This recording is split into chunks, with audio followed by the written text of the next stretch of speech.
All I'm offering is the truth, nothing more. Now let me pass on one great rule to you, which has been discovered in interviewing self-made millionaires. Self-made millionaires look into every failure for something good. They say there's got to be something good in this that I can benefit from, and surprise, surprise, they always find it. Second is, self-made millionaires always seek the valuable lesson in every setback or obstacle or temporary failure, and they always find the lesson. Now, what do failures do? Failures whine and cry and think about what they've lost and blame their problems on someone else. Successful people say, what can I learn from this that will make me smarter next time? And my promise to you, those who seek find, is that if you go looking for a valuable lesson in the biggest problem that you're facing today, you'll always find the lesson. Here's another possibility. Your biggest problem today could be the biggest gift that you have ever received, because it may contain within it the lesson that will make you successful. If you stop thinking about what happened and who's to blame, and you start looking for the gift within your problem, sometimes it can transform your life. The next key is to dedicate yourself to lifelong learning. Now, what takes you from rags to riches is personal development, personal and professional development. In the 21st century, as Peter Drucker says, knowledge and skill are the keys to the 21st century. And the only thing that will be relevant, the only skill that will be relevant in the 21st century is the ability to learn new skills, because virtually everything you know is becoming obsolete at a rapid rate. Stephen Covey says that your current knowledge base has a half-life of 2 years, which means that half of everything you know will be irrelevant within 2 years. And 2 years from now, half more. So if you're not continually learning and upgrading your knowledge and skills, you're not staying in the same place. As Pat Riley says, the basketball coach says, if you're not getting better, you're getting worse. If you're not constantly learning, you're actually falling behind. So here are the 3 keys to continuous learning. Number 1 is read in your field 30 to 60 minutes each day. In other words, turn off the television, turn off the radio, put aside the newspaper, and just read in your field. The very best places to read, by the way, are books. Read books, the best-selling books written by the most successful people in your field, because books contain a wealth of riches that can enable you to function at a far higher level, to get much better results than you could before. So read 30 to 60 minutes a day. I've had people tell me, countless people over the years, that reading an hour a day has doubled and tripled their income within a year. The second thing you do is take every course that you possibly can. The courses and seminars that are available to you in your field, that are given by professionals, that are courses that have been developed over years and years and years. They have been tested and tested and tested. The person who is talking to you for several hours has spent thousands of hours learning their subject. They have dry tested this or done test runs with thousands of other people.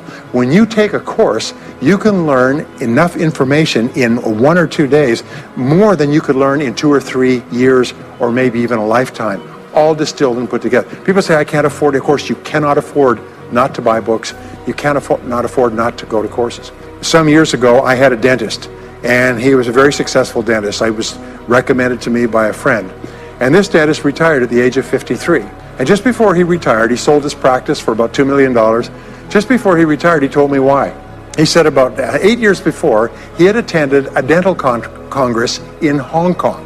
This is from California. He'd flown all the way to Hong Kong to attend this international dental congress because there were specialists giving private lectures, sort of plenary sessions on the side. And he attended this session, and it was on a particular technique of cosmetic surgery that this dentist had developed that no one else knew, where you could basically straighten out a person's entire front jaw so they look beautiful at a very low cost, at a very high level of effectiveness. He came back and he began implementing this in his practice. People began flying from 500 to 1,000 miles away. Every dentist sent their families, members, and themselves to this dentist. He was able to charge whatever he wanted to charge. He said 8 years later, he retired as a self-made millionaire at the age of 53 to enjoy his money for the rest of his life from what he learned from one session at one convention at one course. Now, that is a true story, and maybe it's an exception, but you can never tell where the information is going to come from. The third way that you can upgrade your skills is listen to audio programs in your car. The average driver drives 500 to 1,000 hours a year, 25 to 50,000 miles. If you listen to audio programs in your car, according to the University of Southern California, you will get the equivalent of almost full-time university attendance just listening to learning material as you drive around. It can totally and profoundly change your life. Very, very important. Here's an interesting point. The more you commit yourself to becoming the best person you can be, the more you like yourself and respect yourself, the more energy you have, the bigger goals you set for yourself, the more you persist. When you invest in yourself and you read and learn and upgrade your skills, you're telling yourself, wow, I am a person with a great future, and it's up to me to maximize my potential. And your self-esteem goes up, your self-respect goes up, your sense of personal pride goes up, and you started to get promoted more and paid more in every part of your life. Get around the right people. This is a key for becoming a self-made millionaire. Dr. David McClellan at Harvard did studies for 25 years looking into why it is that some people succeeded greatly in life. What he found was as much as 99% of your success in life is going to be determined by what he called your reference group. Your reference group are the people with whom you habitually associate. They're the people that you associate with at work, the people you associate with home, your church, your political party, your social circle. What he found in working with people is that changing a person's reference group totally transformed the way they think. Why? It's because we are like chameleons, and we absorb through the skin the attitudes, the opinions, the behaviors, the style of dress, the style of speech of the people with whom we associate most of the time. If you start to associate with winners most of the time, you find that they have a totally different worldview. They're positive, they're upbeat, they're focused, they're learning, they're growing, they're positive at what they're doing, and you start to become like that. Next is be prepared to climb from peak to peak. One of the keys to becoming a self-made millionaire is to realize that life is never one continuous train. It's always up and down. So it goes up. Like if you climb a mountain peak, you have to go down into the valley before you climb the next peak. So all of life is cycles and trends. All of life is cycles and trends, and there's up cycles and there's down cycles, and there's up trends and there's down trends. The question is, what is the general direction of your trends? We say this, is that life is 2 steps forward and 1 step back. Successful people focus on the 2 steps forward, and then they protect themselves on the downside, so that each time there's a step back, they're still further ahead than they were before. The next one, which is to develop resilience and bounce back. Developing resilience and bouncing back is one of the key qualities of self-made millionaires, because as I said right at the beginning, most things won't work. This is a very interesting point, is that you're going to be knocked down over and over again, and what we know, as my friend Charlie Jones says, is you have to bounce, don't break. And when things go wrong, bounce. And so what I learned many years ago was this interesting technique of what is called mental rehearsal. And mental rehearsal says that you mentally prepare for the inevitable downturns before they occur. So you say, all right, in the course of life, things are going to go wrong, but when they do, I'm not going to become upset. I'm not going to get mad or angry or anything else. I am just going to take it and learn from it and pick myself up and keep going. Sometimes I ask this question, does anybody here have any problems? Everybody says yes, everybody's got problems. Well, here's the rule, is all of life is a continuous series of problems. They never end. The problems just keep on coming, like the waves of the ocean. The only break in this unbroken series of problems will be the occasional crisis. So life will be problem, crisis. It's like the waves of the ocean, 6 problems and a crisis, 6 problems and a crisis. Which means that everybody here is either in a crisis right now, has just gotten out of a crisis, or is just about to have a crisis. So what we have found is this, the hallmark of superior people, 30 years of research, is how you respond to a crisis. How you deal with problems and how you respond to a crisis. And what we have found is this, is superior people look for the solution to every problem. They don't allow themselves to become upset and angry. When something goes wrong, they say, okay, what's the solution? And they become intensely solution-oriented. When you have a very intense problem, that stimulates creativity to solve the problem. So what you do is you write and define the problem clearly. If you have a problem, you say, wait a minute, what is my problem? What is it that I'm worried about? And write it down. And the very act of defining a problem clearly often triggers the solution to the problem. One last technique that I want to give you with regard to your major definite purpose. And if you only do these 2 things as a result of our time together, they will transform your life. You've already identified the one goal that can have the greatest positive impact on your life. Now what you do is you take that goal and you write it at the top of a page in the form of a question. And you say, let us say your goal is to double your income. That could have a major impact on your life. You say, What are all the things that I could do to double my income in the next 12 months? Write it as a clear question. Even better, if you're earning $50,000 a year today, write, what could I do to earn $100,000 over the next 12 months? The more specific the question, the better. Then you devote yourself to writing 20 answers to this question. You must write a minimum of 20 answers. Work harder, work smarter, start earlier, stay later, change occupations, upgrade my skills, whatever it is. Keep forcing yourself to write till you've written 20 answers. We call this mind storming. The first 3 to 5 answers will be easy. The next 3 to 5 answers will be difficult. The last 10 answers will be incredibly difficult. But I have given this exercise to people who've gone on to become millionaires so many times I've lost track, because they often find that the 20th answer changes their whole life.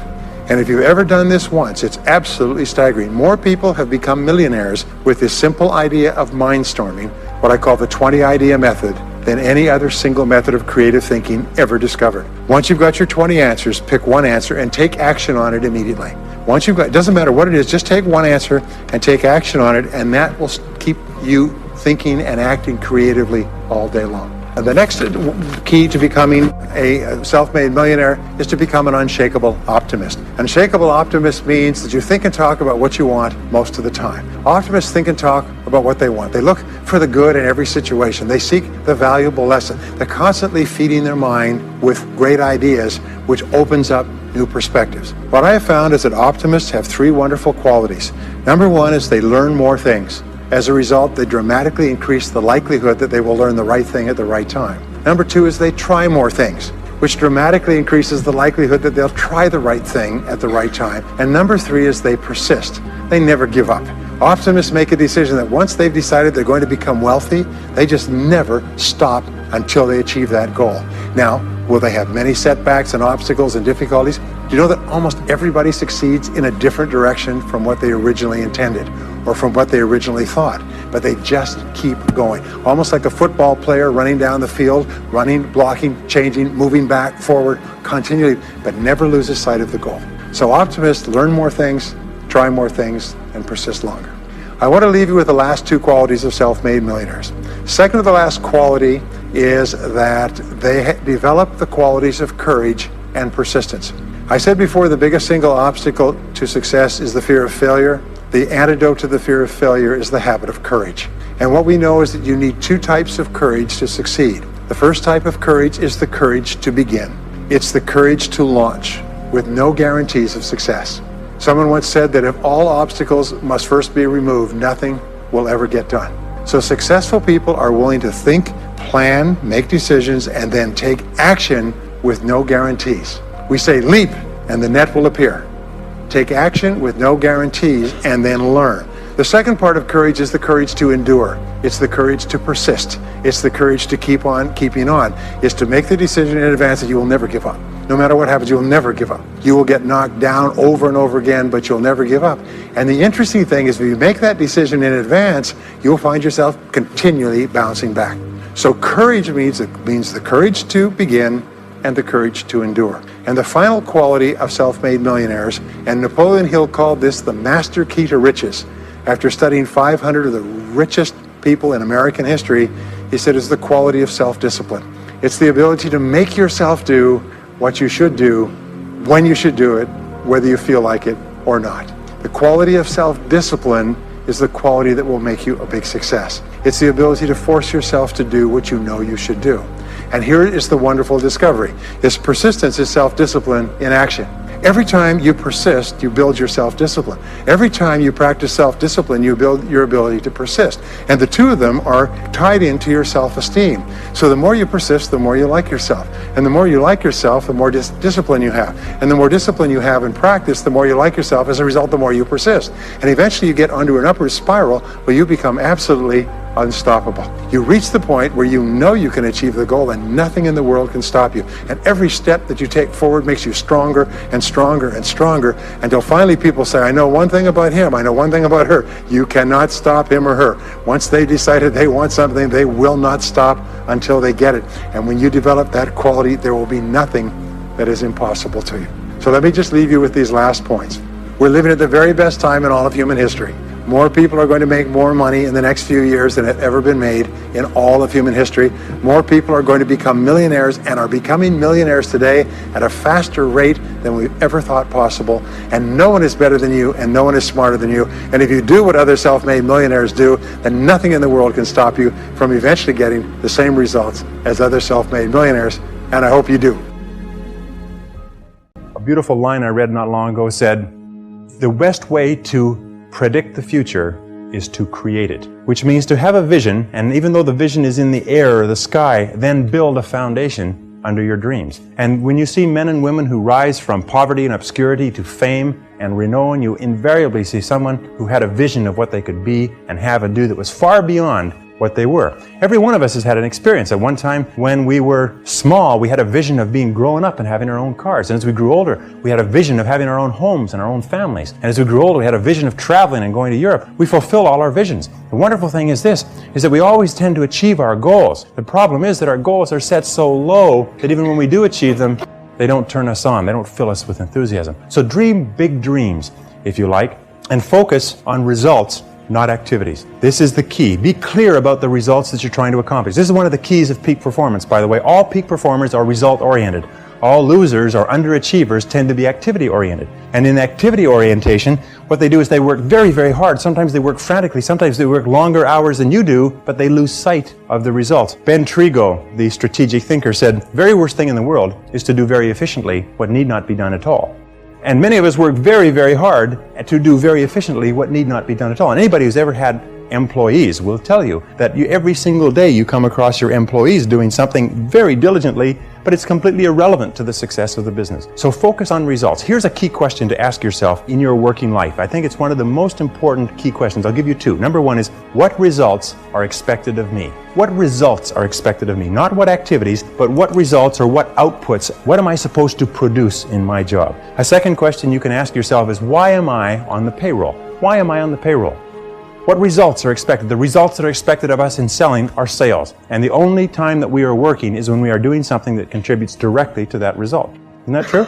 But of course, why do we do the other things? I've come to the conviction that the reason why we do the other things is because they are fun and easy rather than hard and necessary. I think the major reason why people fail in life, if I can pass this on, which wasn't part of this, but major reason why people fail in life is because of the expediency factor. That we always do, and we always take the fastest and easiest route to get the things that we want. But the fastest and easiest route in life is almost always the route to failure. It's short-term gain for long-term pain. We do what is fun and easy today instead of what is hard and necessary, and then we have to do what is hard and necessary at the end of our life when it's too late. And you'll find that the willingness and the ability to discipline yourself, to be clear about what it is you want, to be clear where you're going, to be clear about the results that you're expected to accomplish, and then to only work on those results. The ability to discipline yourself to do that is absolutely critical for success. It is not possible to conceive of a person being successful who is not capable of disciplining themselves to do what is hard and what is necessary rather than what is fun and easy. And especially when it comes to managing your time, when it comes to looking at what you should do on a day-to-day basis,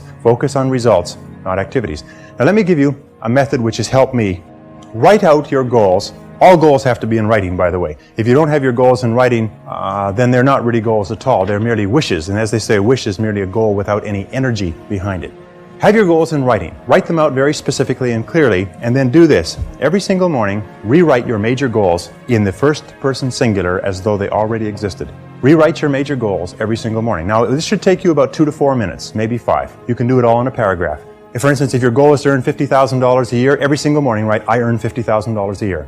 If your goal is to be excellent in real estate, say, I am an excellent salesperson in my field. If your goal is to weigh a certain number of pounds, if your goal is to enjoy a certain kind of life, write down your major goals in the first person singular as though they already existed today every single morning. And then every single evening, take about 5-10 minutes, instead of watching television, just before you turn on the television, say, wait a second, I've got to review my progress.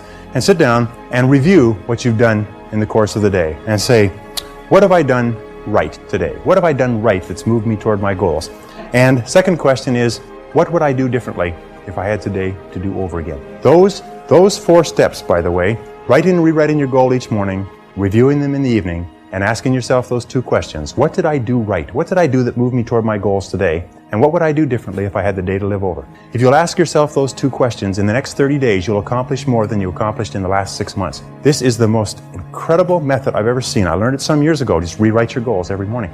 The only problem with goals is that we don't set enough of them and we don't set them highly enough. You can have anything you want. Imagine you could have anything that you want, anything that you can hold in your mind on a continuing basis, you can have. Anything that you are crystal clear about wanting and are willing to pay the price to get, you can have. So clarity is the key. Be clear about what you want. Be clear about what you have to do to get it. Be clear about your vision. Be clear, speak, walk, talk, and act with clarity. And that's the final point with regard to clarity. I have seen many men and women who have tripped themselves up by being beaters around the bushers, if you like. They are very careful about whatever they say, and by the time they say it, people have gone home for lunch. And one of the keys to success is to be very straight and to be very clear, be very precise. Interesting, one of the reasons why people do not speak to the point is for fear of offending others. Isn't that true? For fear of offending others. Interesting study they did last year. They asked a great number of executives, male and female. They said, if you had to tell a person something unfortunate with regard to their career that was going to affect their lives, and this is something that you've known for a long time, how would you go about breaking the news to them? And each of the person described the strategy they would take. They would set up the timing right. They would start off with a talking about subjects that they had in common. They would close the door and keep out the noise. Anyways, they went around and round, and they're all circuitous routes for how they would get to the point. And then they reversed the question. They said, how would you like to be informed of this same subject? And every single one of them said, I'd like to be informed in a straightforward way. I'd like somebody to tell me straight the news. You see, all of us want to be dealt with in a straightforward way because we know we can take whatever it is. But we think that everybody else is too fragile. So what we do is we pussyfoot and tippy-toe around and avoid giving them the news, and we finally do get the news to them. Sometimes causes more problems than is necessary. So be straightforward, be clear in your language, be clear in your actions. Let people know exactly where you stand, and let people know exactly what you've said and what you mean. Very, very important. And it takes practice, by the way. Every single one of these habit patterns, every single one of these qualities has to be learned by practice.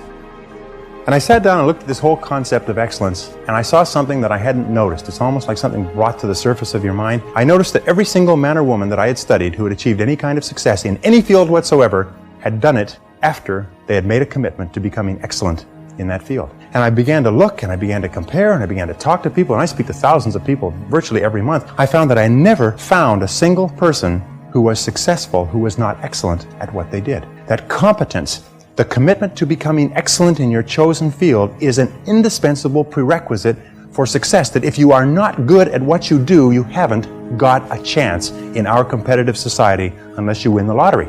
That success is predictable. If you commit yourself to becoming excellent, it does a whole lot of other things within your mind, but if you commit yourself to becoming excellent, it changes everything about you. And only the top 5 or 10% are excellent. You've heard the rule, the 80-20 rule, the Pareto principle, that the top 20% of salespeople make 80% of the sales, that the bottom 80% of salespeople make 20% of the sales. Do you know what the difference, the ratio is there? The ratio is the difference between 16 to 1. That the average income of the people in the top 20% is 16 times the average income of the people in the bottom 80%. Now, let me ask you a question. Does it mean the people in the top 20% are 16 times better than the people in the bottom 80%? 16 times more experience? Do they work 16 times the number of hours? Do they have 16 times the number of years of education? Are they 16 times more handsome? Are they 16 times anything?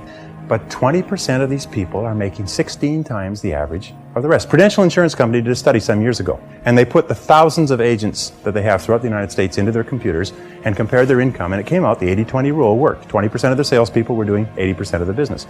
Well, they had all the data on the computer, so they ran it through one more time. They said, what's the average income of the top 20% of the top 20% compared to the bottom 80%? Now, for those mathematicians among you, that works out to the top 4%. What was the average income? They found the top 4% were earning on average 32 times the average of the people in the bottom 80%. So they said, this is interesting, and they ran it through one more time. They found that the top 20% of the top 20% of the top 20%, which is the top 0.8%, that's good, top 0.8% were earning on average 54 times the average of the people in the bottom 80%. What they found is that in every state and in every major city where they had an office with a large number of agents working out of it, there was one agent who was selling the same product at the same price to the same people with the same competition under the same circumstances, under the same set of difficulties in the economy, who was earning 50 times the amount of the average adult. That there were 50 agents in the office and one person was earning more than all of them put together. Isn't that amazing? And one of the things they found is that the key to this was that each one of these agents had made the commitment to become excellent early in their career. They didn't say, I'm going to go into this and I'm going to earn a living. They said, I'm going to go into this and I'm going to be the best. You must commit yourself to excellence. You must commit yourself to becoming the best. And the wonderful thing is that excellence is a journey. It's not a destination. You never get there. Complacency and satisfaction are the key enemies of excellence. But once you commit yourself to becoming excellent, the whole world opens up for you. A very important point of excellence is just means simply this: do your best every time out and always strive to do it better. Do your best every time out and always strive to do it better. Remember, it's usually the last 5 or 10% of any job or project that makes all the difference. And what we do is we get to 90% done, and then we start to drag our heels. We start to put the paperwork aside. We start to think of excuses. We start to do what is fun and easy rather than what is hard and necessary. And if you're going to do anything at all, the only time you're going to get any joy out of it is if you do it well. You see, when we do something well, it gives us a feeling of self-esteem and pride. We feel like a winner. But if we do things in an average way, it doesn't give us anything. You notice that? It doesn't give us anything. We do it in an average way, it doesn't give us anything. But if we do it in a really exceptional way, it makes us feel wonderful about ourselves. You see, you don't have to be a quantum leap different from somebody else. You just have to be a little tiny bit different in the critical areas that make a difference. And you can achieve that simply by making it a goal, setting it as a goal, and working on it. You can become anything that you want to become. The harder you work, the better you get.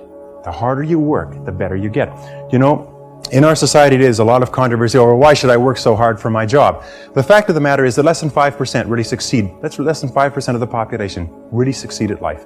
Of 100 people working today, only 1 will be wealthy when they retire. 4 will be financially independent. 15 will have some savings.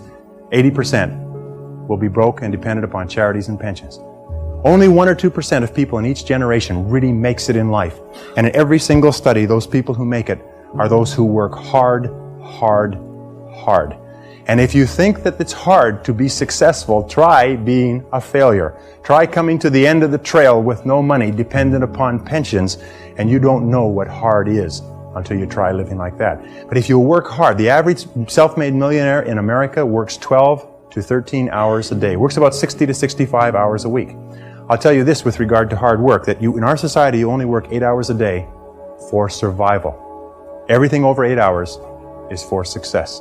If you're only working 8 hours a day, you better have a rich uncle, or you better have somebody else who's going to take care of you, because 8 hours a day only gets you survival in our society. Because it's so competitive that somebody else is working 9, they've got an edge on you. Somebody else is working 10, they've got a bigger edge on you. Every hour over 8 that you invest is an investment in your future, is an investment in your success. And if you put in the hours over 8, whether it's studying or reading or working, if you put in the hours, it will pay off, and it will pay off in spades. It's like throwing seed in the ground. When you throw a seed in the ground, the plant that comes up is not just one seed, it's hundreds of seeds. There's a crop that you put in, but you must put the seed in the ground first. The market only pays excellent rewards for excellent performance. It pays average rewards for average performance. It pays below average rewards for below average performance.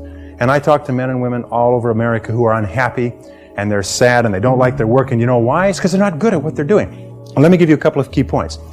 First of all, you'll never have a feeling of self-esteem and self-worth. You'll never feel wonderful about yourself until you know that you are good at what you're doing. Number 2 is if you do not love your work enough to want to be the best at it, get out of it the way you would get out of a burning house. Do not stay at a job that you do not love, because it is the high road to failure, dissatisfaction, frustration, and unhappiness in life. Develop a sense of urgency. A sense of urgency is a quality that is possessed by only 2% of the population. 2% of the population do things fast. 2% of the population have a bias for action. Imagine if you owned a company and you had 2 people in the company, and both of them were reasonably well talented, both of them were doing reasonably well, except one person had a sense of urgency and did things fast. And every time you give them something to do, they took it and they ran with it like a ball player catching a fumble and running for the goal line. The other person got to it after lunch, or maybe next Monday, or no rush, week's almost over, Thursday afternoon, and so on. Which one would you give additional responsibility to? Which one would you promote? Which one would you spend money training? Which one would you send to places where you needed help? It's always the person with a sense of urgency. The Gallup organization that just did a wonderful book called The Great American Success Story, they surveyed 1,500 people in Marquis Who's Who in America, 1,500 of the most respected men and women in America, and they asked them, what do you consider to be the most important single quality of success? And they agreed almost unanimously on common sense. Just common sense. good common sense. As my friend Charlie Jarvis says, the average person has an enormous amount of common sense because they haven't used any of it yet. You can train your mind to have common sense. You can train your mind to think things through before acting. In my experience, action without thinking is the cause of every failure. Action without thinking is the cause of every failure. And common sense comes from taking the time to think things through before you act. Listen to your intuition. Your intuition is one of the best guides that you possibly have. You know from some of the other work that we've done is that each person has inside them an intuitive sense which will always give you the exact right answer for you. They've done some studies between men and women. When they test women's intuition, you've heard of women's intuition, everybody's heard of women's intuition. They find that when you give men and women tests and they're asked to answer on the basis of their intuition, men's intuition is equally as accurate as women's intuition. The only difference is that in real life, women have the intelligence to listen to their intuition, which is why they're smarter than men. And men do not listen to their intuition. Instead, they override their intuition because they're trying to get something they want the fastest and easiest way, even if their gut feeling says don't do it. Your intuition will always give you the most accurate answer for you. It's almost like an inbuilt computer that will take all of your life experience and knowledge and everything going on around you and give you exactly the right answer. So listen to your intuition. Learn from your setbacks. This is one of the characteristics of high-performing men and women, is that every single time they have a problem or a difficulty, they sit back and they dissect it and they learn everything possible from it. They try to develop general principles. From each setback, they say, what is the valuable lesson I can learn? So you take a look at everything that has happened to you, take a look at the very most difficult experience that you're in right now, and ask yourself, what is the most valuable lesson I can learn from this experience? And believe me, if you look for the lesson, in the Bible it says, seek and ye shall find. It doesn't say seek and occasionally you might find something. It says, seek and ye shall find. If you look for the valuable lesson or the seed of an equal or greater advantage or benefit in every difficulty, you will find it. It's always there. And I love the line from Socrates that says, the unexamined life is not worth living, which means that the life where you do not take the time to reflect on your experiences. Aristotle said that wisdom is an equal measure of experience plus reflection. And the reason so few people have wisdom is what they have is experience, but they never take the time to sit back and reflect on what's happening to them, reflect on what they're learning. How many people here have seen people get out of bad relationships and get immediately back into bad relationships? Or get out of a lousy job and immediately join a company and get into another lousy job? What is the natural thing that people do? They get fired or laid off from a job, they quit, they go down the street, they look for what? Another job exactly like it. The hallmark of creativity is curiosity. The hallmark of ignorance and stupidity is the cessation or stopping from asking questions. And I've worked with some of the brightest men and women in this nation, and I find that the smartest people of all, the ones that have the greatest education and the most experience, are the ones who ask the most questions. They ask questions almost as if they were children, but they never stop asking questions. They're very open and flexible, and they have the ability, once they learn a new piece of information, to drop what they're doing if the new information contradicts it and do something else. Do you know what most people do? Most people keep on doing what they're doing until they run into a wall. As they say, the more you do of what you're doing, the more you'll get of what you've got. Someone pointed out to me not long ago, and I think it's very true, is that all changes in our life come with the input of new information. That if we do not have new information, we keep on doing the same thing forever as the result of inertia.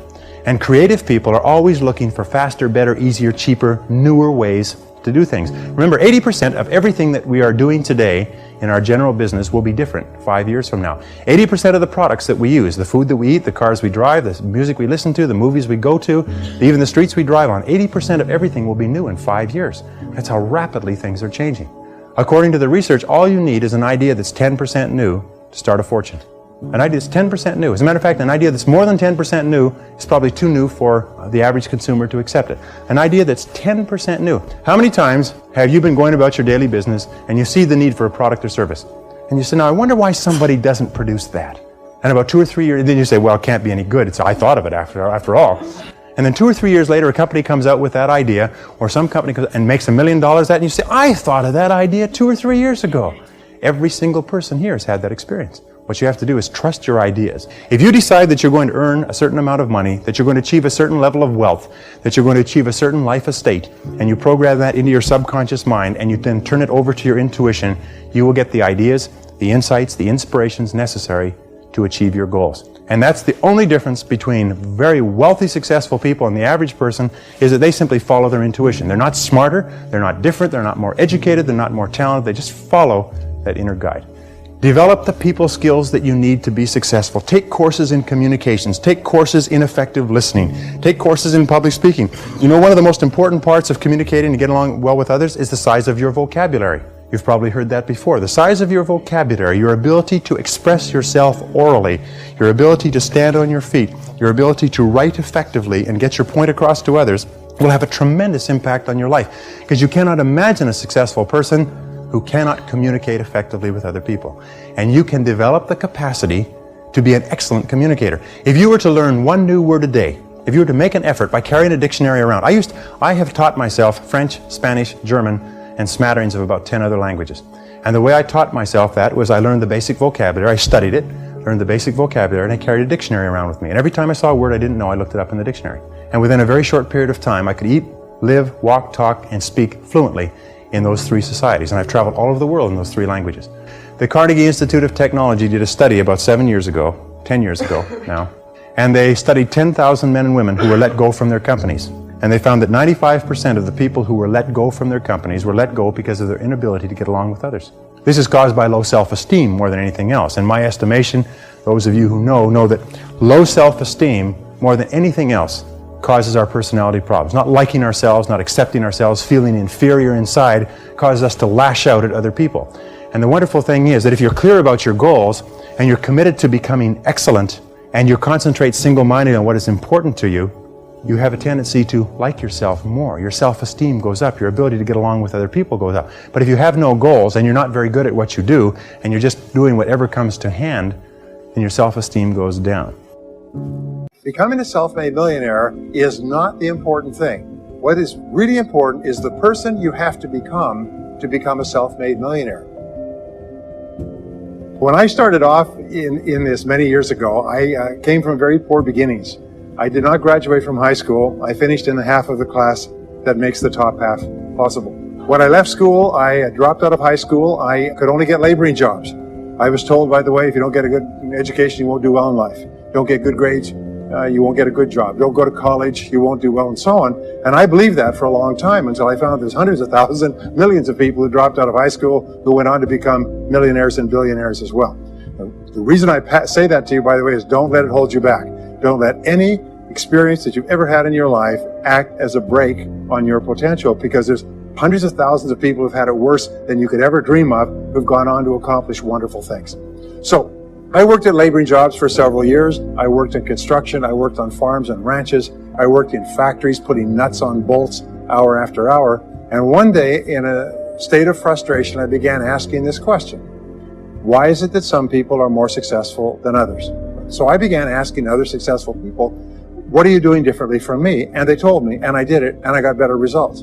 I got into sales when I could no longer get a laboring job.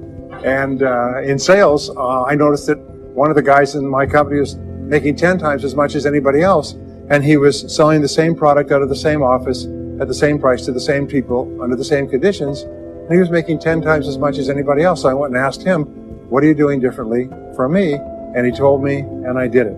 Now, what I discovered, which changed my life and which brought us here today, is I discovered the law of cause and effect. The law of cause and effect, sowing and reaping, action and reaction, is the great universal or iron law of the universe. What it says is that everything happens for a reason, is that there are no causeless effects, is that even if we don't know what is causing the effect, we trace it back.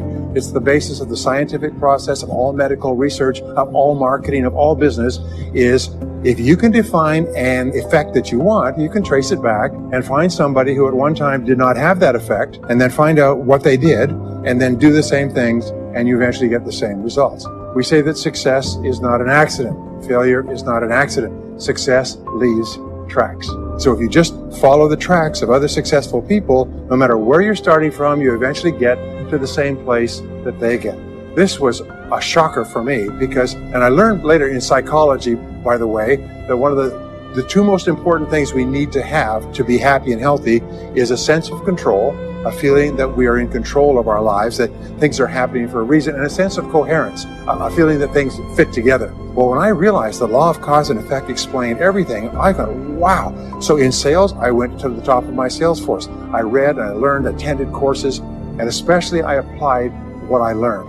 And then when I got into sales management, I again read the books and took the courses and asked for advice. And when I got into real estate and importation and development and manufacturing, distribution, and a whole series of businesses over the years, the first thing I did is I asked, how does it work? How do people succeed in this field? And then I buried myself and immersed myself. I spent hours and hours and hours studying, and then I did what the most successful people did. Interesting point. We say that nature is neutral. In other words, nature doesn't care who you are. It doesn't care if you're tall or short or male or female or black or white, educated or uneducated. Nature doesn't care. All that nature cares is that you do what successful people do. It's like making a recipe. Nature doesn't care. You follow a recipe. If you follow the recipe exactly, you get the dish. Nature doesn't care who's doing it. And that's the wonderful thing about our society. It's basically like justice. It's blind, is nature doesn't care. In fact, there are a lot of people who are not as smart and not as talented as you who are doing vastly better than you, not because they're better, but because they're just following proven success methods. Becoming a self-made millionaire is not the important thing. What is really important is the person you have to become a self-made millionaire. You have to become a totally different human being. One of my friends says that in order to achieve something you've never achieved before, you have to become someone you've never been before. And it's a really important insight is the qualities that you need to develop, qualities on the inside to become a self-made millionaire are incredible qualities that make you a vastly better person. Not only better in terms of character, determination, discipline, decision-making, strength, and so on, they make you a far better person. They round out your character in a far better way. So that the real payoff of becoming wealthy is not because you can eat more, because how many more meals can you eat? How many more clothes can you wear? Because it's the kind of person that you become, and then the kind of people that you associate, the kind of life that you have. If you have these qualities, your success is virtually guaranteed. And if you don't have these qualities, the qualities are learnable. Point number one is that all business or sales skills are learnable. All financial skills are learnable. If you can drive a car, you can learn any skill. If you can drive a car, you can learn the skill. Now, number two is you're probably only one skill away from doubling your income right now. You're probably only one skill away from setting yourself on the road to becoming a self-made millionaire. That turns out to be the case for almost everyone. It's a learnable skill. People say, well, I've never been very good with money. Well, get over it. Fact of the matter is, you can learn what you need to learn to achieve anything that you want to achieve. So, the success secrets of self-made millionaires. Give yourself a score of 1 to 10. And if you are weak on one of these, it can be enough to hold you back. If you're strong on all of these, then there's no limit to what you can accomplish. The first is to dream big dreams. Dream big dreams. Practice what is called back from the future thinking and project forward. Develop a vision of yourself as happy, healthy, wealthy, thin. Practice what top people practice, which is what is called idealization. You project forward several years and you imagine that your life is perfect in every way. Imagine that you have no limitations. Imagine that you have all the time and all the money and all the friends and all the contacts and all the education, and all the experience, and that you could be or have or do anything you want in life. If you could, what would it be? If your life were perfect in 5 years, what would it look like? How much would you be earning? How much would you be worth? What kind of a family life would you have? What kind of health would you have? What kind of car would you be driving? What would your life be like if you could wave a magic wand and make it perfect in every way? Now, what we have found is this is the starting point of great riches, and it's the starting point of great success in life, is for you to have a dream or a vision of a wonderful future. Number two is to do what you love to do. Whenever you find people who are really successful in life, they're people who do what they love to do. They love their work. The great rule for success in life is to find something that you love to do and then find a way to make a living doing it. Now, when you find what you love to do, it'll be something that gives you energy, it motivates you, it enthuses you. It's probably something that you were meant to do from the time you were born. And when you ask self-made millionaires, what sort of work do you do? They'll often say, I've never worked a day in my life. I just do what I like to do. Number three is commit to excellence.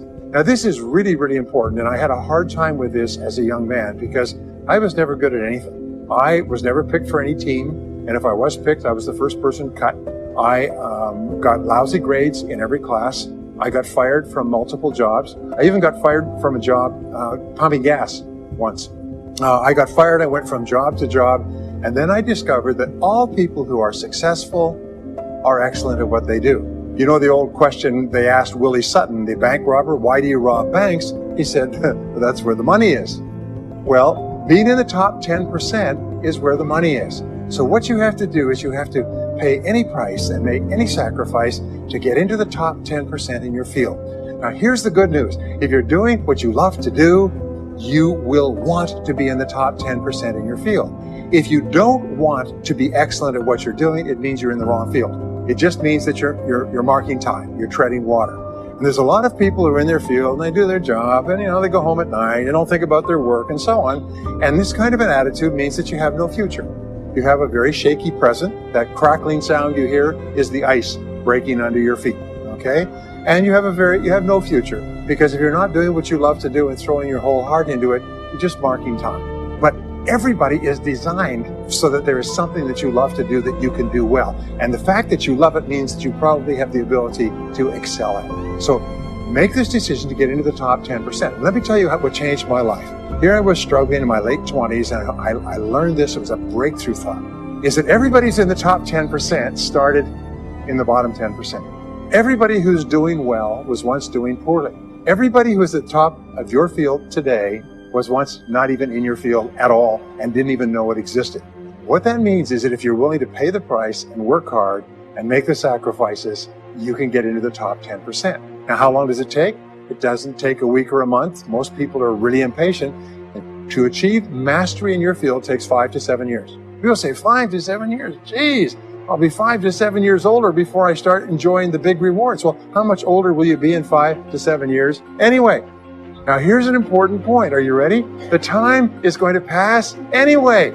The time is going to pass. 5 to 7 years from now, 5 to 7 years will have passed. The only question is, are you going to be at the top of your field, or are you still going to be down there with the mediocre 80%? And the wonderful thing is, this is nobody's better than you and nobody's smarter than you. If anybody else is at the top of their field, it means that you can be at the top of your field. Just go to them and find out how they got there, because they started at the bottom. Now, it may take longer for some people and less for others, but everybody who puts one foot in front of the other and keeps moving eventually gets it. And that's where all the rewards are. Not only that, that's where all the joy in life is. When you're really good at what you do, you feel wonderful about yourself. You're respected and esteemed by everybody around you. You can write your own ticket. You can open any door when you're good at what you do, because you get up in the morning and you know you're good. And that is more important than the rewards that go with it. The next key is to develop your unique talents and abilities. Every single person is designed from infancy with special talents and abilities that, if you develop them to their height, can enable you to accomplish anything you want in life. Everyone is genetically structured to be able to do something superbly, to do something they enjoy, to do it well, and to get great satisfaction from it. Peter Drucker often asks the question, what are you good at? What are you good at today? What should you be good at? What could you be good at? What will you be good at? And so one of the questions that we ask is, looking back in your life, what has been most responsible for your success up to now? What has been most responsible in the past? What is it that you have done that has gotten you the best results? Because as we said before, success leaves tracks. And if you look back into your past, you'll often find indicators that guide you to your future. The next key to becoming a self-made millionaire is to see yourself as self-employed. What we found is the top 3% of adults in our society see themselves as self-employed. They see themselves as in charge of their own lives. When I started off my career as a young man, I was 21 years old, working as a construction laborer, living in a one-bedroom apartment, broke, taking buses 2 hours every morning to get to work and buses 2 hours to get back. I still remember that, and I still remember a light going off one evening. I was sitting there in my little apartment, in my little kitchen alcove, and I suddenly realized that I was responsible, is that I was in charge of my own life, that no one was coming to the rescue.